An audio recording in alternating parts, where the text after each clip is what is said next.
Hi everyone. So we're up to lesson 2 now, and basically last lesson, just to review that, we were looking at evidence for expansion of the universe. So you should at this stage be able to explain cosmological redshift and calculate recessional velocity of a star from its distance in parsecs. So you should understand how to do that and what parsecs are, and you need to have an understanding of how that changed our view of the universe from it being a static thing to being an expanding phenomena, I guess.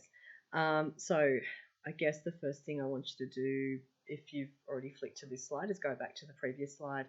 Think about how confident you are with those things and comment on the side of that slide. Once you've done that, come back and launch into the next slide. Basically, this lesson is going to be concentrating on the Big Bang and processes that basically transformed radiation into matter in those moments after the Big Bang. Okay, so what we were talking about last lesson is that we had this idea that it was a static universe, and then we went, wait, no, we know it's expanding, and so that was then the prevailing idea, but there were two competing cosmological models then that were trying to explain that. One was the Big Bang theory, and one was the steady state theory.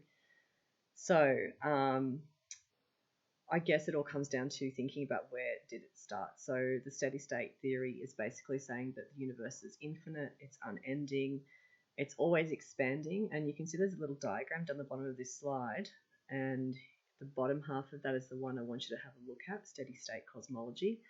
It shows that as the universe expands, the density of the matter of everything in the universe stays about constant. So the idea with this one is that matter just keeps getting created. It's this idea that no matter where you are in the universe at any point in time, it's going to look the same. It's going to have the same amount of stars and galaxies and basically just the same amount of matter. And that's called the perfect cosmological principle. And it fits really nicely.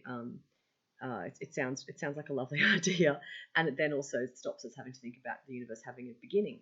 The Big Bang theory, on the other hand, is saying that look, the universe started in a singularity, a single point, and is expanding out, and its density is reducing as we expand further. So basically, what we needed to resolve this was evidence of when matter was being created. So if lots of matter was being, like if matter was still being created now and we could find evidence of it, then that would support the steady state theory. But if we found evidence of lots of matter being created early in the universe, then that would support the Big Bang theory. So that's where we're going today.